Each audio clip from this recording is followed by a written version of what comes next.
Hello, नमस्कार। मैं विकास तिवारी। स्वागत है आपका हमारे चैनल यूपी एग्जाम क्रेजर पर। दोस्तों, उत्तर प्रदेश ग्रामीण परिवेश श्रृंखला का यह 24वां वीडियो है। बात करें राज्य सरकार की योजनाओं का, तो यह दूसरा वीडियो है। दोस्तों, हमने केंद्र सरकार की योजनाओं को पूरा पूरा कंप्लीट कर दिया है, जो कि 4 वीडियो में पूरा का पूरा योजनाएं आई थी। इन सभी के वीडियो को और बाकी के सभी वीडियो जो हैं, जो ग्रामीण परिवेश का जो कोर ग्रामीण परिवेश था, वो इसी चैनल पर प्लेलिस्ट के माध्यम से अरेंज कर दिए गए हैं। जिन साथियों ने उन्हें नहीं देखा है, आप प्लीज़ उन वीडियोस को देख लेंगे तो आप अपने आपको ग्रामीण परिवेश की दृष्टि से अपने आप को कंप्लीट पाएंगे। ठीक है, तो चलिए दोस्तों, इस वीडियो के कंटेंट को स्टार्ट करते हैं। दोस्तों, इस वीडियो की पहली योजना है हमारी न्याय ग्राम परियोजना। न्याय ग्राम परियोजना क्या है, इस योजना के बारे में जानते हैं। दरअसल क्या है ना, ये वाली योजना जो अतिशय विवादित मामले हो जाते हैं ना, मतलब जो हाई कोर्ट और ये न्यायिक कोर्ट, जो जिला सत्र न्यायालय, इन सब में इतना बोझ हो जाता है, इन सबको बोझ को कम करने के लिए ये वाली परियोजना लॉन्च की गई है। 16 दिसंबर 2017 को राष्ट्रपति रामनाथ कोविंद जी ने इलाहाबाद उच्च न्यायालय के न्याय के अंतर्गत न्याय ग्राम परियोजना की आधारशिला रखी है। तो ये पूछा जाता है कि ये कौन से इलाहाबाद उच्च न्यायालय, मतलब कौन से उच्च न्यायालय में रखी गई है, तो आप बताएंगे इलाहाबाद उच्च न्यायालय। ठीक है, एक्चुअली ये है क्या, ये वाली योजना जो है ये पूरे देश में लागू है। ठीक है, देखिए यह योजना पूरे भारत में लागू है, लेकिन इस योजना की शुरुआत जो है उत्तर प्रदेश से हुई है, उत्तर प्रदेश के इलाहाबाद से हुई है। इस वजह से ये इंपॉर्टेंट हो जाती है। ठीक है, इलाहाबाद का नाम अभी प्रयागराज हो गया, लेकिन इलाहाबाद उच्च न्यायालय का नाम अभी भी इलाहाबाद उच्च न्यायालय है, ना कि प्रयागराज उच्च न्यायालय। ठीक है, इस परियोजना के अंतर्गत न्याय ग्राम परिसर में एक न्यायिक अकादमी की स्थापना की जाएगी।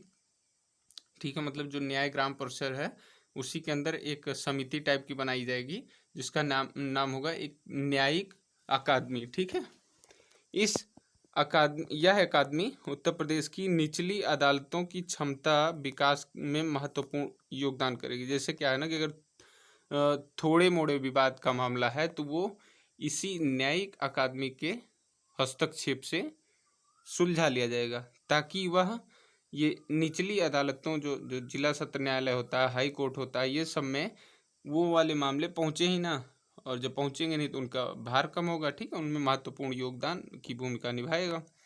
इस परिसर में अकादमी के अलावा ऑडिटोरियम और आवास की भी सुविधा दी जाएगी। ठीक है ना, यह योजना पूरे भारत में लागू है, लेकिन शुरुआत जो है यूपी के उत्तर प्रदेश से हुई, इस वजह से इम्पोर्टेंट है। ठीक है, आगे देखते हैं। अगली योजना हमारी है विश्वकर्मा श्रम सम्मान योजना। नाम से लग रहा है विश्वकर्मा है इसमें ना, तो विश्वकर्मा का मतलब जो कर्मचारी वर्ग है हमारे गांव के, जिनके लिए हम लोग जजमानी प्रथा पढ़े थे, तो वो कह सकते हैं कि ये विश्वकर्मा परिवार के लिए ही ये वाली सब होती है। ठीक है, विश्वकर्मा के अंतर्गत बहुत सारे हमारे ये भाई बंधु आते हैं, जैसे बढ़ई हो गया, दर्जी हो गया, टोकरी बुनने वाले हो गए, नाई हो गए, सुनार लुहार हो गए, कुम्हार हो गए, हलवाई हो गए, मोची, ये सब बहुत से जो होते हैं, ये सब विश्वकर्मा के अंतर्गत ही आते हैं। ठीक है, तो इन सभी के लिए ये वाली योजना विश्वकर्मा श्रम सम्मान योजना लॉन्च की गई है। ठीक ना, आगे देखते हैं। इस योजना के अंतर्गत उत्तर प्रदेश के पारंपरिक कारीगर और दस्तकार, जैसे बढ़ई, दर्जी, टोकरी बुनने वाले, नाई, सुनार लुहार, कुम्हार, हलवाई, मोची आदि मजदूरों को छोटे उद्योग स्थापित करने हेतु 10,000 से लेके 10 लाख रुपए तक का, ठीक है, 10,000 से 10 लाख रुपए तक का लोन। ठीक है, 10 लाख तक का लोन मिल जाएगा। जब लोन मिलेगा तो उसी लोन प्रदान की जाएगी, और इस जो सहायता मिल रही है उससे अपने उद्योग धंधे को अगर स्थापित नहीं किए तो स्थापित करेंगे, और स्थापित पहले से ही है तो उसको बुलंदियों तक ले जाएंगे। ठीक है ना, आगे देखते हैं। अगला पॉइंट है, इस योजना की शुरुआत जो है 24 जनवरी 2019 को आरंभ की गई। 24 जनवरी को क्या होता है भैया, 24 जनवरी को उत्तर प्रदेश दिवस मनाया जाता है, साथ ही साथ राष्ट्रीय बालिका दिवस, माने नेशनल बालिका दिवस मनाया जाता है। ये क्यों मनाया जाता है, क्योंकि इसी दिन जो है इंदिरा गांधी जी का जन्मदिन था, इस वजह से राष्ट्रीय बालिका दिवस मनाया जाता है इस दिन को। इस योजना के तहत प्रतिवर्ष 15,000 से ज़्यादा लोगों को कामकाज मिलेगा। ये तो योजना का लक्ष्य बना दिया गया, कितना तक का हम लोगों का मिनिमम करना है, 15,000 लोगों को रोजगार देना है।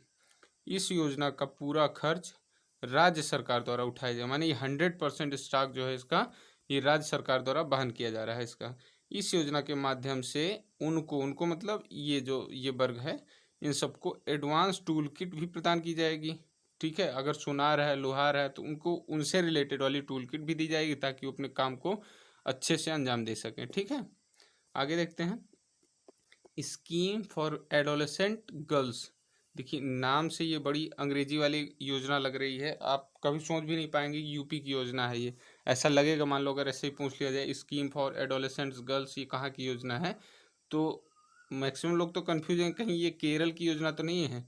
लेकिन नहीं, ये केरल की नहीं, ये अंग्रेजी जो झाड़ने वाली योजना है, समझ लो ये हमारे मुख्यमंत्री योगी आदित्यनाथ जी द्वारा लॉन्च की गई है। ठीक है, SAG, ठीक है, SAG के तहत देश में बालिकाओं का मान सम्मान बढ़ेगा, साथ ही उन्हें उच्च शिक्षा पाने का अवसर भी मिलेगा। ठीक है, इस योजना का मुख्य उद्देश्य जो है किशोर बालिकाओं के पोषण, स्वास्थ्य, विकास की स्थिति में सुधार करना और स्वास्थ्य, स्वच्छता, पोषण की देखभाल के बारे में जागरूकता बढ़ाना है। किनका? किशोर बालिकाओं का। ठीक है, इस योजना का मेन फोकस ये किशोर बालिकाएं। ठीक ना, यह योजना खास तौर पर किशोर बालिकाओं के लिए तैयार की गई है। जिन बालिकाओं ने, देखिए अब ये वाला पॉइंट इंपॉर्टेंट हो गया, जिन बालिकाओं ने 11 वर्ष से 14 वर्ष की आयु में किसी कारण से पढ़ाई छोड़ दी, उन बालिकाओं को सरकार की तरफ से पोषण सहायता दी जाएगी। देखिए, अगर वो स्कूल जा रही होती तो उनको मिड डे मील के तहत पोषण सहायता तो मिल जाती, लेकिन उनका जो समझ लो स्कूल तो जाना बाधित हो चुका है 11 से 14 वर्ष की आयु में ही, तब वो उनके घर पे ही पोषण सहायता प्रदान किया जाएगा। ठीक है, साथ ही साथ अगला पॉइंट देखते हैं। इस योजना के चलते आंगनबाड़ी केंद्रों में किशोर दिवस मनाया जाएगा, साथ ही उन्हें शिक्षा के प्रति जागरूक किया जाएगा। क्यों किया जाएगा? ताकि वे आगे की पढ़ाई पूरी कर सकें। देखो, बहुत से तो ऐसे होते हैं जिनके यहाँ की आर्थिक स्थिति खराब होती है, ताकि वो जिस वजह से वो अपनी पढ़ाई अधूरी कर देती हैं। लेकिन बहुत से लोग ऐसे भी होते हैं ना कि वो नहीं जाना चाहती, उनको शिक्षा के प्रति उतना जागरूकता नहीं होती है, इस वजह से वो छोड़ देते हैं। ठीक है, तो यही सब उनको जागरूक बनाया जाएगा, भैया शिक्षा मत छोड़ो। उनके परिवार वालों को समझाया जाएगा, उनको भी समझाया जाएगा। ठीक ना, इस योजना के चलते किशोर बालिकाओं को कैलोरी और प्रोटीन जैसी जरूरतों को भी पूरा किया जाए। कैलोरी और प्रोटीन ये शारीरिक क्षमता में वृद्धि करने के तत्व होते हैं, किया जाएगा। ठीक है ना, आगे देखते हैं। अगला स्कीम हमारी विवेकानंद यूथ अवार्ड योजना। विवेकानंद यूथ अवार्ड योजना, इस योजना की शुरुआत 4 फरवरी 2017 में हुई थी। 4 फरवरी 2017। अब देखिए, विवेकानंद दिवस जो मतलब विवेकानंद जी के जन्म दिवस को राष्ट्रीय युवा दिवस के रूप में मनाया जाता है। ठीक है, राष्ट्रीय युवा दिवस कब मनाया जाता है? 12 जनवरी को। ठीक है, 12 जनवरी को। अब कंफ्यूजन यहाँ पे मत पालिएगा कि इसकी शुरुआत 12 जनवरी को हुई होगी। इसकी शुरुआत कैंसर दिवस जिस दिन मनाया जाता है उसी दिन 2017 में 4 फरवरी को स्टार्ट की गई थी। ठीक है, इस योजना का उद्देश्य युवाओं को सामाजिक कार्यों में संलिप्त कराना था, ताकि देश प्रदेश का विकास हो। पहले देश का, प्रदेश का, फिर उस क्षेत्र का, सभी का विकास हो सके। युवाओं द्वारा किए गए सामाजिक कार्यों में प्रमुख कार्य जैसे कौन कौन से हैं? वृक्षारोपण होगा, सार्वजनिक संस्थानों की सुरक्षा होगी, जैसे रेलवे की सुरक्षा हो गई, स्कूलों की सुरक्षा हो गई, पंचायत भवनों की सुरक्षा, ये सब जो है सार्वजनिक संस्थान हो गए। ठीक है, इन सब की सुरक्षा हो गई। फिर खेल कूद में भागीदारिता को सुनिश्चित करना। सरकार द्वारा स्थापित सौर संयंत्र, देखिए सरकार द्वारा स्थापित जो सौर संयंत्र होते हैं या कोई भी चीज़ जो सरकार द्वारा स्थापित की जाती है जनता की भलाई हेतु, उन सब की सुरक्षा में सरकार द्वारा लागू जो योजनाएं समय समय पर लागू की जाती है उनको जन जन तक पहुंचाना, यही सब कार्य इस जो विवेकानंद यूथ अवार्ड योजना के तहत जो यूथ जो है पार्टिसिपेट करेंगे, यही काम रहेगा उन लोगों का। ठीक है, इस योजना के तहत जिस किसी युवा द्वारा सर्वोत्कृष्ट प्रदर्शन किया जाएगा उससे राष्ट्रीय युवा उसको माफ करिए उसको राष्ट्रीय युवा दिवस के अवसर पर पुरस्कृत भी किया जाएगा। ठीक ना। युवा दिवस जो है, राष्ट्रीय युवा दिवस जो है 12 जनवरी को मनाया जाता है। ये राष्ट्रीय युवा दिवस है। 12 जनवरी को क्यों मनाया जाता है? विवेकानंद जी का जन्म दिवस होता है उसी दिन। ठीक ना। और अंतर्राष्ट्रीय युवा दिवस जो होता है वो 12 अगस्त को मनाया जाता है। 12 अगस्त को ही हाथी दिवस मनाया जाता है। ठीक ना।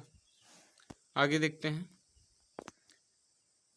मदरसा आधुनिकीकरण योजना। मदरसा आधुनिकीकरण योजना, यह योजना 11 नवंबर 2019 में ये शुरुआत हुई थी। यह योजना केंद्र और राज्य सरकार दोनों द्वारा संचालित की गई योजना, माने इसमें जो सेंट्रल गवर्नमेंट है और जो स्टेट गवर्नमेंट है दोनों का स्टेक इसमें शामिल होगा। यूपी में चल रही है ये। ठीक है। इसके अंतर्गत केंद्र और राज्य का अनुपात जो है 60:40 का आंकड़ा, माने अगर 100 रुपये पूरे योजना में लग रहे हैं तो उसमें 60 रुपये तो केंद्र सरकार देगी और साथ ही साथ 40 रुपये बचे हुए राज्य सरकार प्रदान करेगी। यह योजना मदरसों में शिक्षा एवं तकनीकी के विकास के संवर्धन में सहायता देगी। ठीक है। मदरसों में अभी भी जो परंपरागत तरीके से पढ़ाई, वहाँ का सिलेबस होता है वही पढ़ाया जा रहा होता है, तो वहाँ पे जो शिक्षा होती है उस शिक्षा में और तकनीकी विकास में मदद करेगी ये योजना। ठीक है ना। आगे देखते हैं। कन्या सुमंगला योजना। कन्या सुमंगला योजना, नाम से लग रहा है कि ये कन्याओं के लिए लॉन्च की गई, मतलब बच्चियों के लिए लॉन्च की गई थी। कब हुई थी? 25 अक्टूबर 2019 को लॉन्च की गई थी। चित्रों ना हो कि किस्तों है। ठीक है। किस्तों, ये हम जब PDF अपलोड करें तो ये सुधार करके देंगे। किस्तों में आर्थिक सहायता प्रदान की जाएगी, जिसकी प्रत्येक किस्त को मिलाकर, जितनी भी किस्त होंगी सभी को मिलाकर कुल राशि 15,000 की बनेगी। माने हम इस योजना के तहत कितना राशि प्रदान करें, अगर हम पात्र होंगे तो 15,000 रुपये। ये 6 किस्तों में मिलेगा। ठीक है। किसी में 2,000, किसी में 1,000, ऐसे में कोई जब बच्चे का जन्म होगा तो 2,000 मिल जाएगा। फिर जब पहला टीकाकरण होगा तब 1,000 मिल जाएगा। ऐसे जब पहली बार स्कूल जाएगी तब मिल जाएगा। ऐसे ऐसे करके 6 किस्तों में मिलाकर कुल राशि 15,000 रुपये मिल जाएगी। ठीक ना। यह योजना बेटियों को लेकर नकारात्मक सोच को दूर करने के उद्देश्य से आरंभ की गई। बेटियों को लेकर आज भी नकारात्मक सोच है, क्योंकि लोग यही सोचते हैं कि बेटियों को पढ़ाएंगे लिखाएंगे और अंततः इनकी शादी करके ये फाइनली तो हमारे घर से चले ही जाएंगे, तो क्यों पढ़ाएं। ऐसा जो नकारात्मक सोच है यही को दूर करने के लिए इस योजना को लॉन्च किया गया, समझ लो। यह योजना मतलब इस योजना के अंतर्गत राज्य के किसी भी परिवार की बेटी के जन्म से लेकर, माने बेटी के जन्म से लेकर स्नातक तक की पढ़ाई का सारा खर्चा राज्य सरकार वहन करेगी। ठीक ना। अगर कन्या सुमंगला योजना के तहत जन्म के समय ही बच्ची को रजिस्टर कर दिया जाएगा तब 15,000 रुपये की आर्थिक सहायता मिलेगी और जन्म से लेकर स्नातक तक की पढ़ाई का खर्चा राज्य सरकार वहन करेगी। प्रसव, यदि अब देखिए यहाँ पे कंडीशन है, यदि प्रसव के दौरान जुड़वा बच्ची का जन्म हो जाता है, अगर एक ही समय में 2 बच्चे जुड़वा, वो भी बच्चियां जन्म होती हैं। ठीक है। अगर एक लड़का एक लड़की हो रही तो उसको, लड़की को तो मिल जाएगा लेकिन लड़के को नहीं मिलेगा। लेकिन सोचिए अगर जुड़वा बच्चियों का जन्म होता है तो परिवार में 3 बच्चियों के बराबर का खर्चा दिया जाएगा। ठीक है। मतलब उन बच्चियों, अगर 2 बच्चियां हो रही हैं तो 3 बच्चियों को मान करके खर्चा प्रदान करेगी सरकार। ठीक ना। आगे देखते हैं। अगली योजना हमारी है मुख्यमंत्री पर्यटन संवर्धन योजना। यह योजना 21 जनवरी 2020 को लागू की गई थी। कब लागू की गई? 21 जनवरी 2020 को। इस योजना के तहत उत्तर प्रदेश के प्रत्येक माने 75 जिलों में वहाँ के DM महोदय उस जिले के सभी धार्मिक, आध्यात्मिक, प्राकृतिक, ऐतिहासिक एवं सांस्कृतिक स्थलों की पहचान करेंगे तथा उन्हें पर्यटन की दृष्टि से विकसित करेंगे। ये योजना, ठीक है ना। यह योजना उत्तर प्रदेश के सभी 75 जिलों में लागू है। ठीक, ये इतना तक का इंपॉर्टेंट था। आगे देखते हैं। बाबा साहब अम्बेडकर रोजगार प्रोत्साहन योजना, बाबा साहब भीमराव अम्बेडकर के नाम पे आधारित है, रखी गई है। उत्तर प्रदेश सरकार द्वारा युवाओं को रोजगार उपलब्ध करवाने के लिए अम्बेडकर स्वरोजगार योजना की शुरुआत की गई है। इस योजना का उद्देश्य बेरोजगार युवाओं को ट्रेनिंग देकर आत्मनिर्भर बनाना है, ताकि वह खुद का बिजनेस चलाने में समर्थ बने और रोजगार के लिए उन्हें कहीं बाहर किसी अन्य प्रदेश में जाना ना पड़े। ठीक है, जैसे मैक्सिमम लोग तो यहाँ से मुंबई चले जाते हैं, मतलब उत्तर प्रदेश के हैं, वो चले जाते हैं मुंबई दिल्ली कमाने, तो उन लोगों को उत्तर प्रदेश में ही रोजगार मिल सके, ये सुविधा ये वाली योजना प्रदान कर रही है। उत्तर प्रदेश के अस्थायी निवासी जो कि बेरोजगार हैं और रोजगार की तलाश करने में लगे हुए हैं, सभी इस योजना के पात्र होंगे। ठीक है, वो बेरोजगार होना चाहिए, उत्तर प्रदेश का निवासी होना चाहिए, अस्थायी निवासी होना चाहिए, साथ ही साथ रोजगार का तलाश करने में लगा भी होना चाहिए। ऐसा नहीं है कि वो रोजगार नहीं चाह रहा है तो सरकार जबरदस्ती आके उसको पकड़ के रोजगार प्रदान करेगी इस योजना के तहत, नहीं।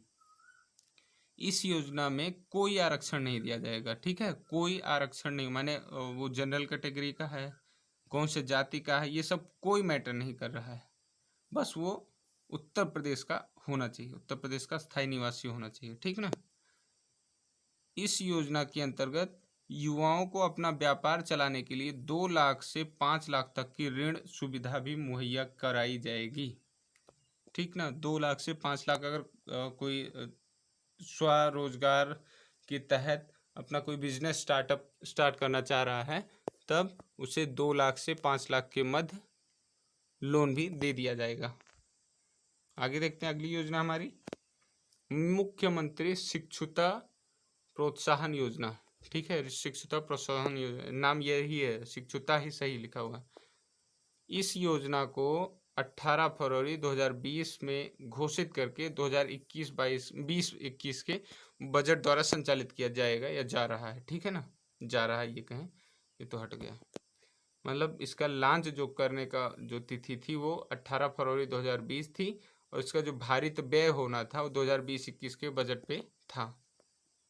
इस योजना के तहत राज्य सरकार युवाओं को रोजगार प्रशिक्षण तथा रोजगार करने का अवसर दोनों प्रदान करेगी।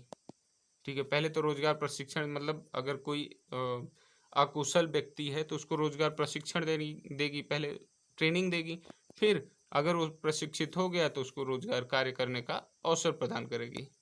प्रशिक्षण की अवधि अनुमानतः, ये अनुमानतः हो गया है, अनुमानतः 3 माह की होगी। ठीक है, जिसके भीतर प्रशिक्षु को 2500 रुपये, माने ट्रेनिंग के दौरान ही उस व्यक्ति को 2500 रुपये प्रति माह की दर से, माने 3 महीना अगर ट्रेनिंग करेगा तो 25×3 = 7500 रुपये, उसको 7500 रुपये इस योजना के तहत उसको मिल चुके होंगे, जिसके अंतर्गत माने इस 2500 में 1500 तो केंद्र सरकार दे रही होगी और 1000 रुपये राज्य सरकार के जेब से जाएगा। ठीक ना। आगे की योजना देखते हैं हम लोग, मुख्यमंत्री कृषक दुर्घटना कल्याण योजना। नाम से लग रहा है ये कृषकों के लिए, किसानों के लिए है, तो हाँ, यह योजना 21 जनवरी 2020 को शुरू की गई थी। 21 जनवरी 2020 को मुख्यमंत्री कृषक दुर्घटना कल्याण योजना शुरू की गई है। इस योजना के तहत उत्तर प्रदेश के कृषक जो कि 18 से 70 वर्ष की आयु के हैं, सभी को पात्र माना जाएगा। मतलब जो भी 18 से 70 वर्ष का है, उनका पेशा अगर किसानी है, तब वे इस योजना का पात्रता ग्रहण करने के लिए समर्थ हैं। ठीक, इस योजना के तहत पात्रों को, जो पात्र होंगे, उनको दुर्घटना के समय यदि कोई विकलांगता आती है, माने अगर दुर्घटना में हुई और दुर्घटना में अगर विकलांगता आ रही है, तब उन्हें 2 लाख तक की आर्थिक सहायता दी जाएगी। ठीक है, और यदि पात्र को भारी नुकसान के चलते मृत्यु की सामना करना पड़ रहा है, तो उसके नॉमिनी जो होंगे, जो नॉमिनी होगा उनको 5 लाख रुपए की सहायता दी जाएगी। ठीक ना। ये आगे देखते हैं अगली योजना हमारी। तो धन्यवाद दोस्तों, इस वीडियो में इतना ही योजनाएं थी और राज्य सरकार की ज़्यादा योजनाएं नहीं हैं। ठीक है, अब हमारा सिलेबस योजनाओं का लगभग कंप्लीट हो गया। अब ऐसे नहीं है कि सारी योजनाएं कंप्लीट हो गई हैं, अभी कुछ अन्य प्रदेश सरकार की भी योजनाएं हैं, जैसे मध्य प्रदेश की है, जो आस पड़ोस के राज्य हैं हमारे, उन सब की योजनाओं को भी हम लोगों को देखना पड़ेगा। और हाँ, जो करंट में है, वहाँ की योजनाएं जो करंट में चर्चा में है, वहीं को देखना है। ठीक है, तो वे सब योजनाएं हैं।